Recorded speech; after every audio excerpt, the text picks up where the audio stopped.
Salam alaikum wa rahmatullah. J'espère que vous allez bien, mes chers élèves.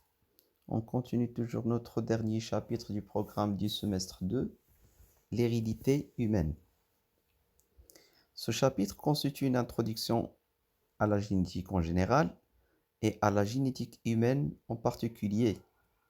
Les chromosomes contenus dans le noyau cellulaire sont le support de l'information génétique qui contrôle les caractères héréditaires de chaque individu humain. Le comportement des chromosomes au cours de la formation des gamètes et de la fécondation permet de suivre la transmission de certains caractères héréditaires à travers les générations. Dans la première partie, on a bien précisé la localisation du programme génétique. Et on a dit que l'information génétique se trouve sous forme d'ADN ou bien sous forme de chromosomes qui se trouve dans le noyau. Aujourd'hui, on va continuer de parler sur les chromosomes humains. Donc, dans cette partie, on va présenter les caractéristiques d'un karyotype humain et on va définir qu'est-ce que ça veut dire le karyotype humain.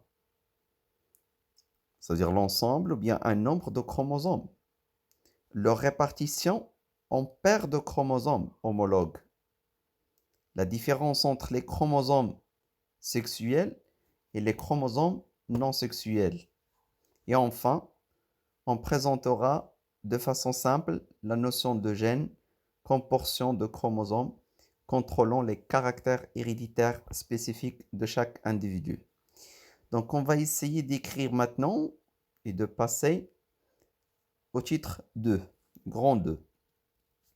Donc, merci d'écrire les chromosomes humains, grand 2. Toutes les cellules animales et végétales contiennent des chromosomes dans leur noyau. Les questions qui se posent, quelles sont les caractéristiques des chromosomes humains? Les chromosomes sont-ils identiques chez la fille et le garçon? Quelle est la relation qui existe entre les chromosomes et l'information génétique? Je vous ai déjà demandé de corriger dans la deuxième question. Sont-ils identiques? J'ai oublié de mettre et d'écrire un T dans le mot sont. Donc, on a déjà écrit cette introduction. On continue aujourd'hui et on écrit petit 1, le programme génétique et le karyotype.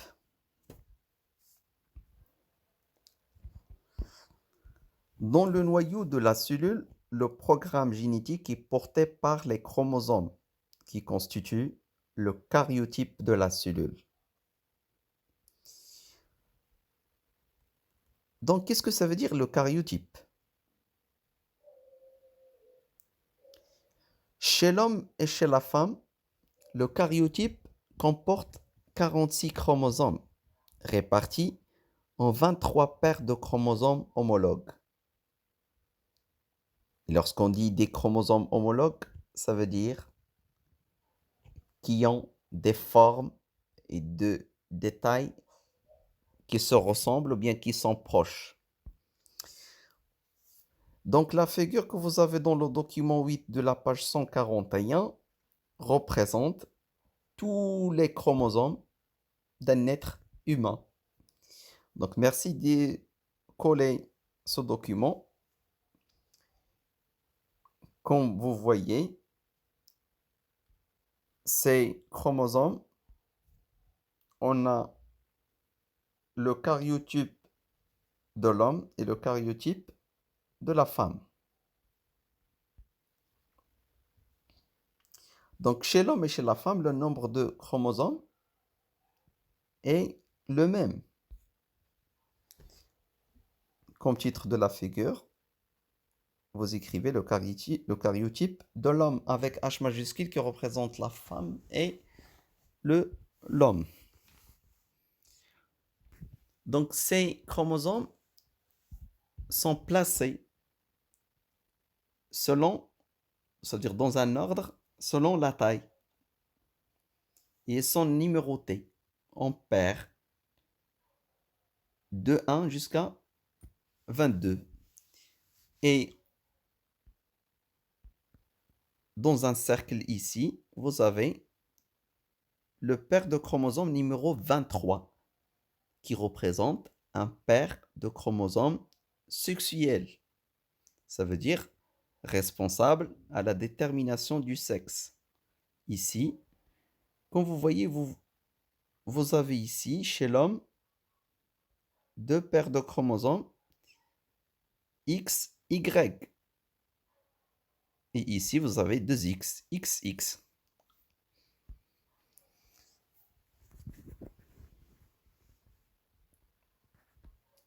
Donc, on a dit que chez l'homme et chez la femme, le karyotype comporte 46 chromosomes, répartis en 23 paires de chromosomes homologues. Le karyotype de l'homme et de la femme sont identiques pour 44 chromosomes. Ça veut dire sont identiques pour 22 paires de chromosomes homologues. Et on les appelle des chromosomes non sexuels. La différence entre les deux sexes réside dans la 23e paire de chromosomes. Donc la 23e paire de chromosomes, on l'appelle chromosome sexuel. On a XX pour la femme et XY pour l'homme. Donc on écrit après cette figure, en bas de la page, la définition d'un karyotype. Qu'est-ce qu'un karyotype? On appelle karyotype l'ensemble des chromosomes d'une cellule que l'on a rangé par paire et par taille décroissante. Ça veut dire du plus grand au plus petit. Et ça, représente une convention universelle dans le domaine génétique. Ça veut dire, j'explique, si on veut étudier le karyotype d'une espèce donnée à part l'Homo sapiens, c'est-à-dire l'homme, on doit d'abord compter et avoir l'ensemble des chromosomes de cet individu. Et après, on classe, ou bien on range les chromosomes du plus grand au plus petit. En respectant toujours la règle, il faut placer les chromosomes homologues. Ça veut dire qui ont une taille et une forme proches. Donc, vous écrivez s'il vous plaît toutes les cellules sauf les gamètes. Et on va voir après pourquoi. Parce que les gamètes, ils ne contiennent pas 46 chromosomes. Ils contiennent uniquement 23 chromosomes. Donc, toutes les cellules, sauf les gamètes, d'une espèce donnée, possèdent le même karyotype. Mais ils varient d'une espèce à une autre.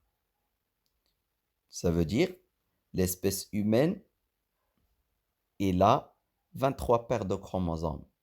Ça veut dire, le karyotype humain est constitué de 46 chromosomes.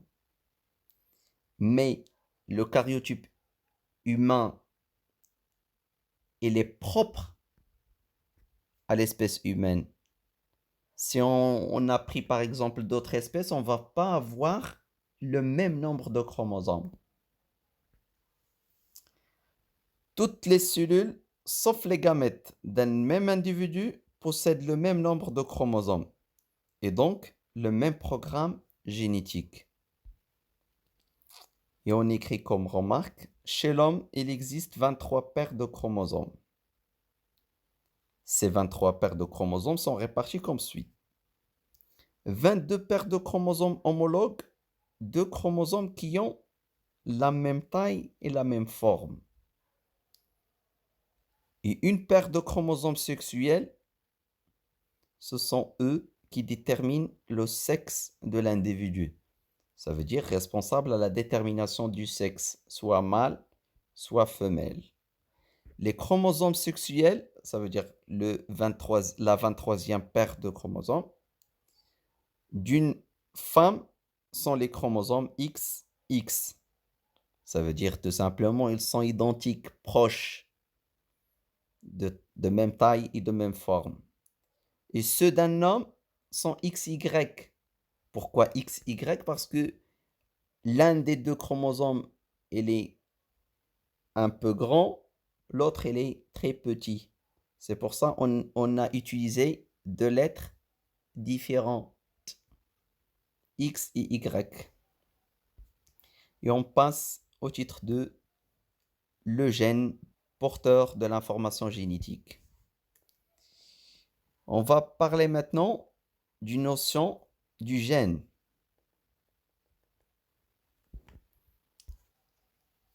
L'information génétique qui détermine les caractères héréditaires se trouve sur des petites portions de chromosomes appelées gènes.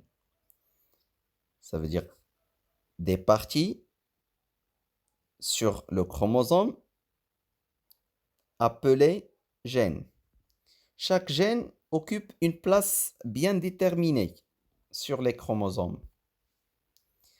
Et on va d'abord parler de la notion de caractère héréditaire. Le tableau du document 1 de la page 137 nous donne quelques exemples et quelques caractères héréditaires.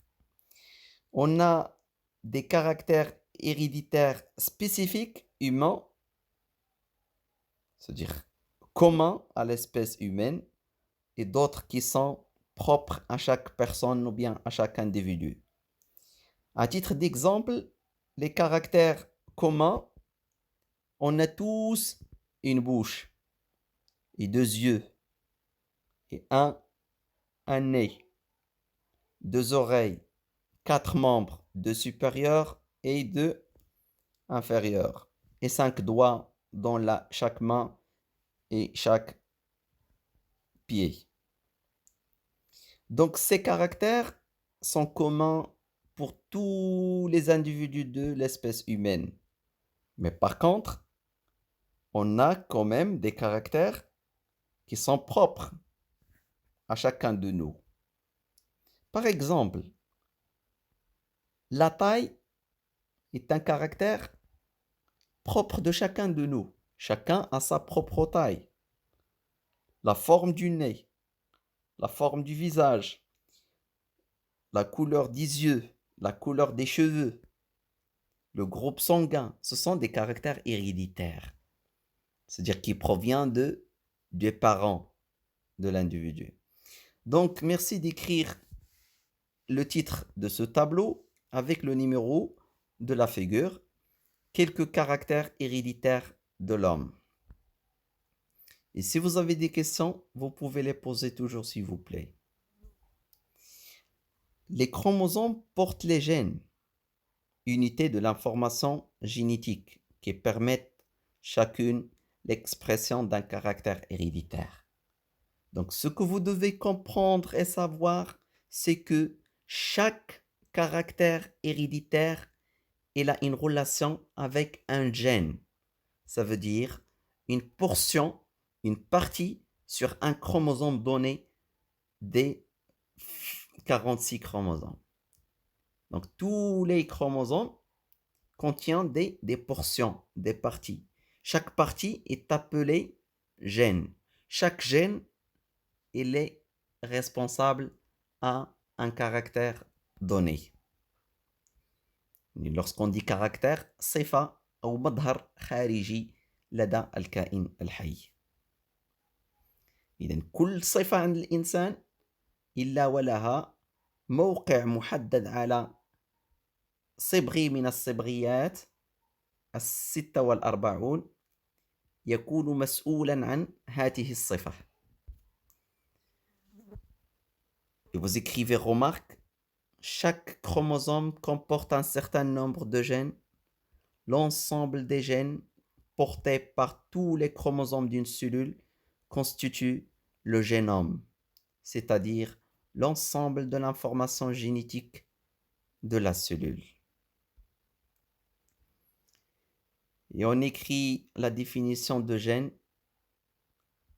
Les gènes, ce sont des petites portions sur les chromosomes.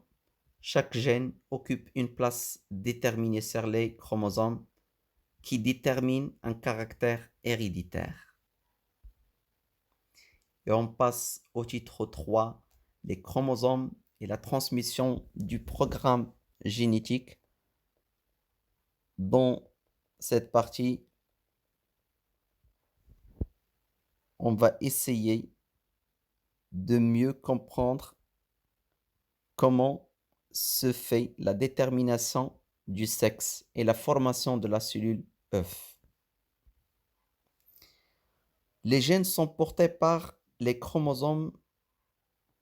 La reproduction, la fécondation et la division cellulaire sont trois phénomènes responsables à la transmission du programme génétique à travers les générations et la descendance. La question qui se pose, quel est le rôle des chromosomes sexuels X et Y dans la détermination du sexe d'un nouvel individu?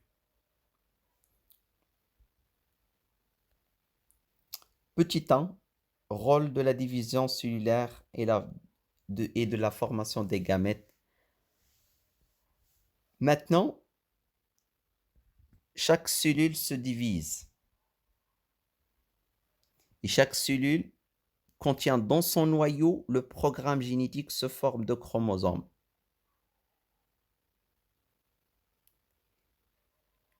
Chaque cellule se divise, donne comme résultat deux cellules identiques à la cellule mère. Ça veut dire qu'il contient le même nombre de chromosomes. Le problème qui se pose ici, ou bien la problématique qui se pose, comment on peut avoir le même nombre de chromosomes dans deux cellules filles à partir d'une cellule mère qui a le même nombre de chromosomes? La réponse est très simple, c'est que chaque cellule, lorsqu'il veut entrer dans une division cellulaire, il se prépare pour cette division. Ça veut dire il augmente, il double le nombre de chromosomes qu'il a pour se préparer à la division cellulaire. La division cellulaire, elle est désignée aussi par le terme duplication. La duplication du chromosome et leur répartition équitable au cours de la division cellulaire, quantitativement, c'est-à-dire la quantité, c'est-à-dire le nombre de chromosomes, et qualitativement, c'est-à-dire la forme et la taille, montrent que la division cellulaire conserve le programme génétique. En effet, dans les cellules filles, on a le même nombre de chromosomes que la cellule mère. Tous les chromosomes sont représentés qualité et donc tous les gènes portent par ces chromosomes le sont aussi. Bien. Vous écrivez s'il vous plaît ce commentaire et on continue dans la vidéo qui va venir. Et si vous avez des questions, merci de les poser et on va répondre à toutes questions. Merci de votre attention.